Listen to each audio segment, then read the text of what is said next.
Labia Minora Piercings, pros, cons, advantages, disadvantages. Going to go through 5 of each coming up next on Pros and Cons by a Piercer, episode number 31.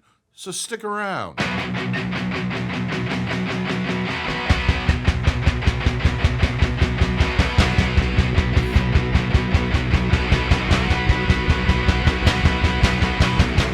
Those that are new to the channel, my name is DaVo. I'm a professional body piercer and have been since 1994. I'm the owner and operator of the Axiom Body Piercing Studio, located here in Des Moines, Iowa, inside Skin Kitchen Tattoo. So when I talk to you about these things, I'm talking to you at a level of expertise as somebody that has done this piercing numerous times and helped people through the healing process. Just a slight disclaimer before we get started. We're going to be talking about female genital piercings. If you're easily offended or would not like to hear about female genital piercings, this might not be the video for you. If it's not age appropriate, it's probably not the video for you. And if you're looking for some kind of gratification in one shape or form on a sexual level, this is not the video for you. This is purely for educational purposes for those that are considering this particular piercing, so that they can be a little bit more educated about some of the advantages and disadvantages of this particular piercing and make a educated decision on whether or not to have a professional piercer do this piercing for them. That said, just a little bit about anatomy and where this piercing is located at. Basically, it's through the labia minoras. They are the the inside labia. Usually they kind of produce themselves at the top of the female genitalia and kind of come along the sides. They come in various different sizes, shapes. Some are bigger, some are smaller, some are more pronounced, some are almost non-existent. Don't be surprised if you're looking at photos on the internet and you're like, my lady does not look like that. That's normal. There is a lot of variety in female genitalia. It's not unusual for yours to look completely different from someone else's. And really, and we'll get into this a little bit more, the only way to know whether or not this piercing is going to work for you is going to see your piercer, going through a consultation, having them take a look at your anatomy, and deciding from there. So let's get into the pros. What you got here? The reason you're here, right? The first pro, number 1, increases sexual pleasure. This is a mixed bag. I've had clients say that, yes, they enjoy them. They've added something to their experience. However, I've had other clients say, yeah, they don't really do much, but they do. I like the way they look. I like the way that they accent my anatomy. So it can be one or the other. Also keep in mind that often people will notice a lot of change in the excitement level and sensation, etc., initially right off the bat, and then it may fade over time. Part of that is because the newness of the piercings and the newness of the situation or the sensation has changed. Like I've stated in other videos, if you watch any of them that I've done on genitalia, it may not make it better. It probably will not make it worse, but it'll definitely usually make it different. The second one has a long history of healing without issue. This is not an experimental piercing. This is not a risky piercing. This is a piercing that usually heals fairly easily with a little bit of care and a little bit of due diligence.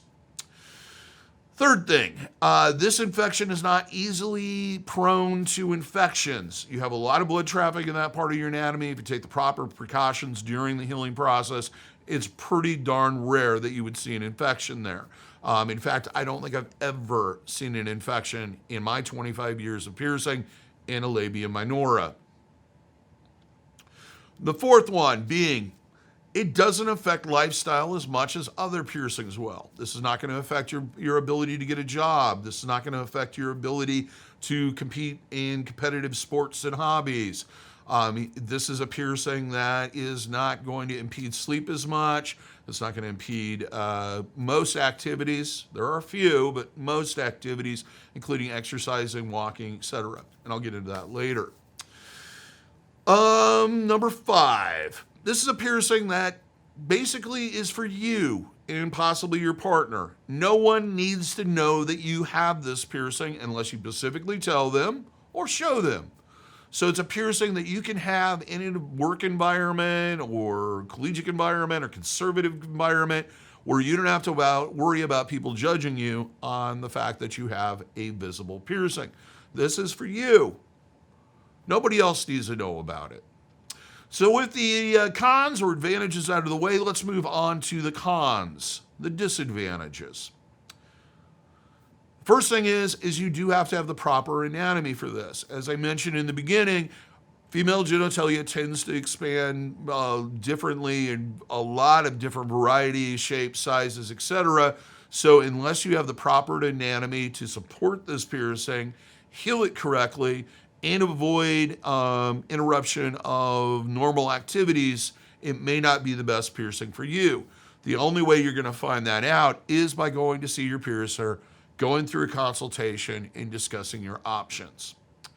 Number 2, you are more susceptible to STDs even after the piercing heals because it is a hard piece of material, metal basically, in soft tissue. There's always a possibility of tearing during sexual activity and exchange of a virus, and then you have an STD. This is even the case after the piercing is healed. So, repeat after me. Everybody who's watched the channel that says any of these, I say this every time.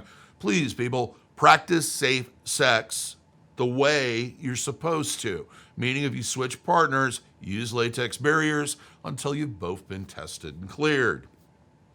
Partly because we don't want you to catch anything. Even if you don't have a piercing, don't do that.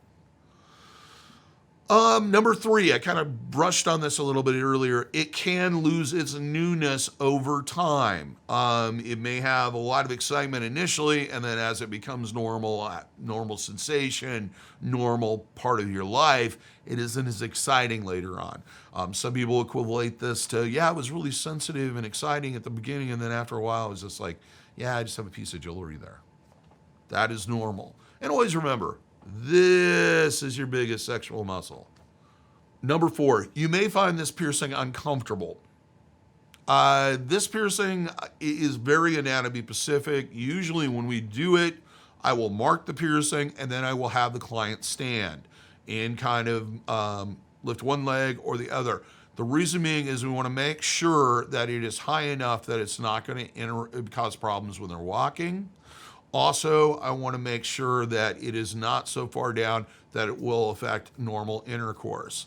These piercings are usually done a bit on the high side and kind of above the where the thighs connect. It's very important about that, and your piercer should do that when they are marking it. And if they don't do it, ask them to. Because nothing would suck more than having those things twist back and forth every time you take a step. Number 5, during the healing process, this piercing right after it's done can bleed up to 5 or 6 days. It does require you to take precautions because of that. It's just a blood-rich area. It tends to clot initially and then kind of ooze a little bit off and on for a few days. You should know that going in. One final thing, and this is kind of a bonus con, these piercings sometimes have a tendency to migrate or increase the size of the area depending on the type of jewelry you are wearing in it. The weight can kind of affect it over time, just like any piercing, just like any lobe, because that's basically what you're doing. Anybody that really pays close attention, I have to be very careful when I shave my or line up my sideburns. And sometimes I really screw it up. Some former videos, I've even noticed this side's a little taller, this side's a little this way. And that's because this lobe is much longer than this one. If you have metal in a lobal area of the body for a long period of time, and I'd say the 2 biggest ones would probably be, number 1, earlobes, number 2, labia minoris. It will stretch them and increase them. I've also had clients that have stated that it seems, because it's pulling down, just like with a lobe, it kind of seems to thin out that meatiness of the tissue. So take that into account also. With that out of the way, what I'm going to do is talk to you, give you kind of a consultation. If you came into my studio today and said, DaVo, I would like a labia minora piercing. This is a consultation that I would give you. I would tell you, on average, they heal anywhere from 6 to 8 weeks. I suggest treating it like a healing piercing for a minimum of 3 months, during which time I'm going to suggest doing hot compress or hot soaks with warm water or sea salt, or applying a sterile saline spray solution to the piercing area, letting it stay in contact for 10 minutes, and then rinsing under running water. I'm also going to suggest, especially if you're sexually active, cleaning the piercing at least once a day with an antimicrobial or germicidal soap, and then immediately urinating afterwards. Twice if you feel like you've contaminated the area. It's kind of common to make a mistake there. Cross-contamination prevention. Most of this is common sense stuff, just like any other piercing. Wash your hands before you handle it. Try to handle it by the ends whenever possible. The only time, or balls, the only time you need to have any contact with the piercing is when you are cleaning it. Rest, or doing soaks, of course. Leave it alone the rest of the time. Keep everybody else's germy little fingers away from it. Understand that microorganisms like bacteria and other pathogens do move on the surface of your skin. So anytime you touch the area, it's a good idea to wash your hands beforehand. Also, no oral contact or exchanging of bodily fluids on, near, around the piercing for a minimum of 6 months. Now, that doesn't mean that you have to become a monk and not have sex for 6 months.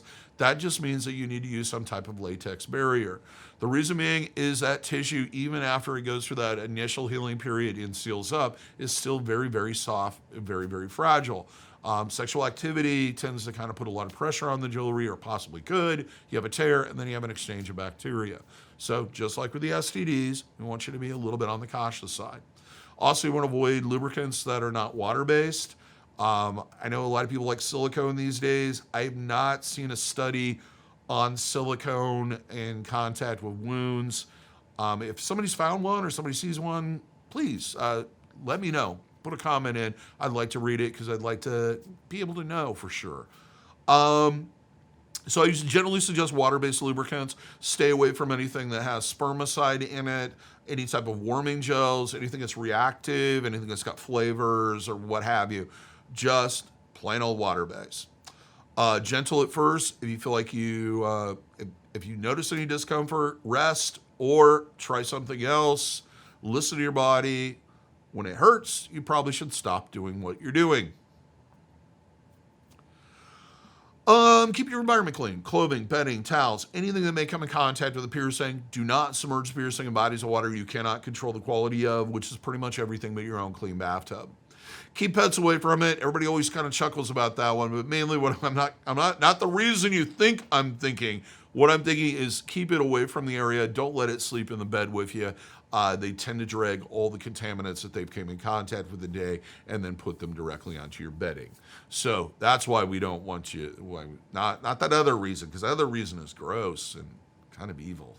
This piercing does bleed off and on, sometimes up to 5 days. I do suggest wearing a pad during that period. This is not only going to, or sanitary napkin, whatever you want to call them, it's not only going to cut down the likelihood of embarrassing blood stains and having to explain that to coworkers or whoever.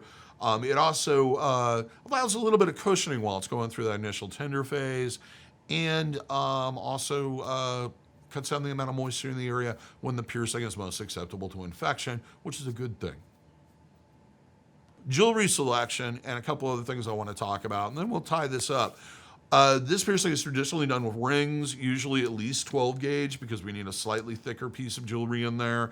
You may find titanium is a little bit lighter, and it was going to kind of eliminate some of those problems with like migration or tearing, etc. So that might be your best option, though there's kind of just a minor difference between titanium and implant grade steel. The thing with titanium is it's my experience of the color, because its contact with a lot of bodily fluids will fade fairly rapidly down there. So you want to pick kind of a darker color. Otherwise, they're just plain high polish. Implant grade steel, you can wear it forever. It's going to look exactly the same way. Some clients will switch out to straight or curved barbells after it heals. They can get caught just as readily as anything else. As far as clothing, wear something that's loose clothing, loose fitting, sweatpants, comfy pants. There is the idea that you sometimes isolating the piercing is probably a good idea to limit movement during especially the first week or two. It's not a good idea or it's not a bad idea to wear something that's somewhat tight and then something that's loose fitting. Avoid things like stiff jeans or tight jeans or anything that may rub against it. As far as activities, anything that's going to involve contact with the area is probably a good idea to advise or to stay away from for a short period of time, especially if you do any type of outdoor activities like horseback riding or motorcycle riding or bicycle riding or any of that stuff where there could be some trauma to the area and not feel very good. Well, that's about all I have to say on that subject. If you feel like I missed something, or maybe you have some hints because you've had this piercing and healed through it, or maybe some suggestions, please make a comment down below. I usually respond to them if I have time. Plus, part of the whole idea behind this is building a community where we can share proper information and informative information with those around us. If you like the video, give me a thumbs up and like it. Click that thing. If you'd like to see more videos on body piercing and tattooing, we post roughly 4 to 5 videos a week. And to make sure that you don't miss any, hit that notification bell. If you'd like to support the channel and look stylish and sprout out and show off your body modification pride, check out our merch store. We have various different t-shirts there, hats, etc., mugs, bandanas for your dog, anything you can possibly think of. Link is in the description. Also, I'll probably put one of those icon things up. If you would like more information on this, always check out the website. There's additional information on there. I will make sure that if there's any relatable links, I'll put it in the comments. Till next time, hopefully your piercings heal with ease and without issue. And if you're in the Des Moines, Iowa area, I hope to see you for your body piercing needs in the future. Have a good day, everybody.